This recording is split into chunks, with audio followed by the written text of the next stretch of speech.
दादा नमस्कार. नमस्कार, नमस्कार. बोला. नमस्कार. मी आपलं फेसबुकवरचं कव्हरेज त्या वैष्णवी हॉस्पिटल प्रकरणात पाहिलं. हो सर. हा. तर मी विधान परिषद आमदार हेमंत पाटील साहेबांचा प्रतिनिधी बोलतोय. हां. तर मागील वर्षी नोव्हेंबर महिन्यात माझ्याच घरातली सेम घटना त्याच हॉस्पिटलला घडली. त्याच हॉस्पिटल. परंतु त्याच वैष्णवी हॉस्पिटललाच डॉक्टर राजेश दर्डेंकडेच. हां, हां, हां. आणि त्यांनी आता जी प्रॅक्टिस केली सेम तीच हं. प्रॅक्टिस माझ्या भावाच्या मिसेस सोबत वहिनींसोबत केली.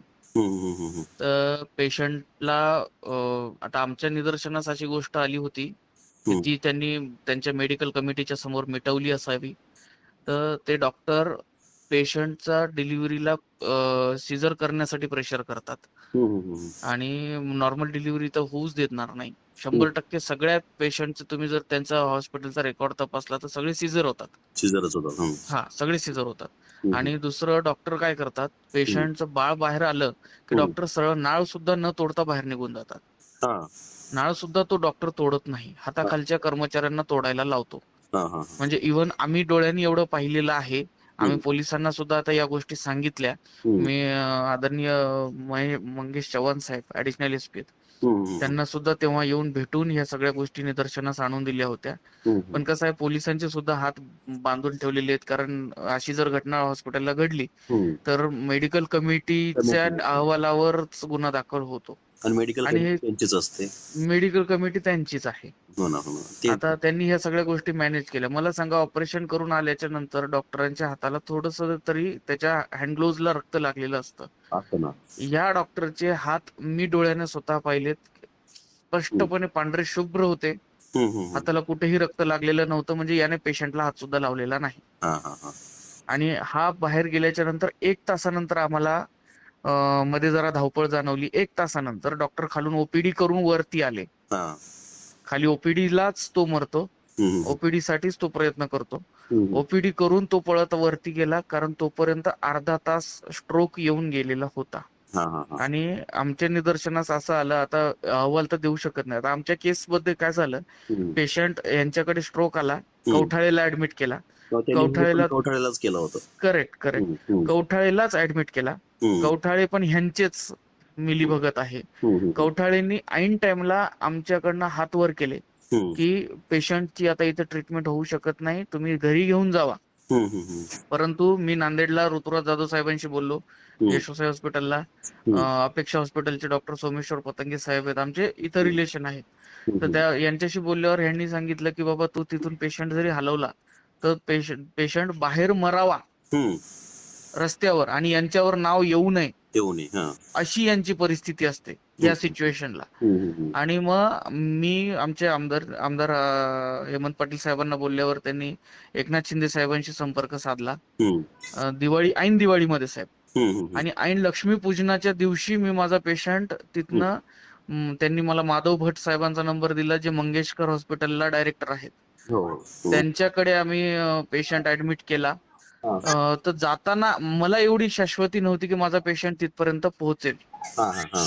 आणि तिथं माझा पेशंट जगला 2 दिवस आहेत. हं. म्हणजे लक्ष्मीपूजनाच्या दिवशी, हं. पाडव्याच्या दिवशी, कुठे त्याच्यानंतर मंगेशकर भाऊबीज हॉस्पिटलला ना? मंगेशकरला, पुण्याला. हां, हां, हां, हां. आणि पुण्याला आमच्या पेशंटची भाऊबीजेच्या दिवशी डेथ झाली, हां, हां. मागच्या दिवाळीलाच. आता हं. या प्रकरणाचे सगळे कागदपत्र आहेत आमच्याकडे. फक्त आम्ही आता जसं या कलमेक फॅमिलीने, उषाताईंच्या फॅमिलीने हं. कसं तिथं हॉस्पिटलला हं. आरडाओरड केला म्हणून आज जागे झाले सगळे. हं. पण आम्ही तेव्हा कायद्यावरती निर्भर होतो, कायद्याला अवलंबून होतो. मेडिकल कमिटीच्या अहवालाची अजूनही आम्ही वाट पाहतोय.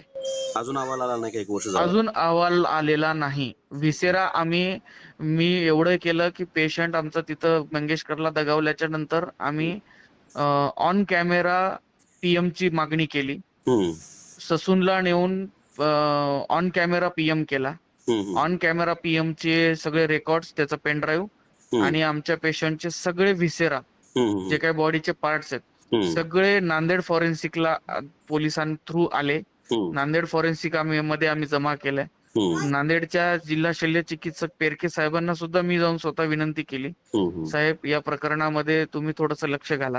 हं. पण फॉरेन्सिक अर्थातच गृह खात्याच्या अंडर येतं, हो ना. त्यामुळे फॉरेन्सिकचा रिपोर्ट अद्यापपर्यंत आलेला नाही. नाही. आता हं. 9-10 महिने झालेले आहेत, हं, हं, हं, हं. अद्यापपर्यंत आलेला नाही. हम्म, आम्ही त्याचा फॉलोअप पोलीस स्टेशनला घेतोय. हम्म, आता मगाशी मी पाटील साहेबांना बोललोय, हम्म, मंगेश साहेबांशी पण बोलण्याचा प्रयत्न केला, मंगेश चव्हाण साहेबांशी. हम्म, हम्म. परंतु याच्यात काय होतंय, हे डॉक्टर तिथल्या तिथं मॅनेज करतायत. हो हो, ते त्यामुळे ह्याच्यावर गणेश पण तेच झालं. आता तुमची बातमी मी मी तुम्हाला फोन यासाठी केला, बऱ्याच चॅनल्सनी म्हणजे हे केलंय, हो हो हो कव्हरिंग केलंय. पण तुमचं रात्री तो 1:30 वा 2 वाजताचा हो जो हो. व्हिडिओ मी पाहिला, हम्म, ते मॅनेज झाले असावेत. हो हो हो त्याच्यामुळे असं सरळ सरळ साहेब, आता अंगावर काटा येतोय. आता आम्ही स्वतः सत्तेतल्या लोकांचे कर्मचारी असून, सोबत काम करत असून हो ना, हो ना. काय हतबल आहोत. हातबल एक झाले ना, ती फॅमिली हातबल झाली, मॅनेजमेंट झाली, चर्चा झाली. हो मग काय असे किती जीव घेणारे लोक. असे. आणि आम्हाला आमचं प्रकरण झाल्याच्या नंतर कळलं की त्या डॉक्टरांच्या हातावर आधी पण 2-3 केस असे झालेले आहेत. आहेत आहेत म्हणून. असे केसेस भरपूर झालेले आहेत. तर आमचे तर FIR कॉपी, आम्ही तर कायद्याने लढतोय. हम्म. कुठेही म्हणजे मीडियाचा सहारा आम्ही घेतलेला नाही, किंवा कायदा हातात आम्ही घेतलेला नाही. पण जसं आता त्या फॅमिलीने सांगितलं, आम्ही हॉस्पिटलही फोडू शकतो, कारण ती परिस्थिती आमची होती साहेब त्या काय टायमाला. झालं, भरपूर म्हणजे पैसे हे. जन्माला जाणार नाहीत ना. आता कसं असतं साहेब, आता हे तरी प्रकरण समजा 12 वर्षानंतर बाळ झालं यांना. हो. माझ्या तर भावाचं 1.5 वर्ष झालं होतं लग्न होऊन. बघा किती भयानक आहे. 1.5 वर्ष. तोगरी येथील रहिवासी आहेत आम्ही. कुठले तो. उदगीर हो, जवळचं. मग राहायला कुठं तो असतं. राहायला मी नांदेडला असतो. माझा सख्खा चुलत भाऊ आहे तो. हा त्याची मिसेस झालेली आहे. हा हा. म्हणजे आमचं लग्न सोनखेडची आमची वहिनी होती. हम्म. सोनखेडचे मुलगी दिली तोगरीमध्ये. त्या आमचा डॉक्टरच्या भाऊ विरोधात FIR झालेला आहे का.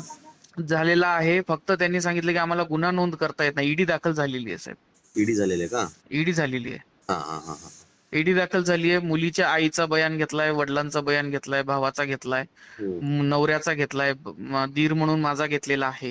हम्म, हम्म, आमच्या सगळ्यांची जबाबाची नोंद पोलीस स्टेशनला घेण्यात आली. त्या दिवशी दिवसभर बसून आम्ही डिसेंबरमध्ये जाऊन हे सगळं प्रकरण केलं. हम्म, हम्म, हम्म. आणि पोलीस स्टेशनलाही तक्रार आम्ही वेळेत दाखल केली. ऑनलाईनही तक्रार दाखल केलेली आहे.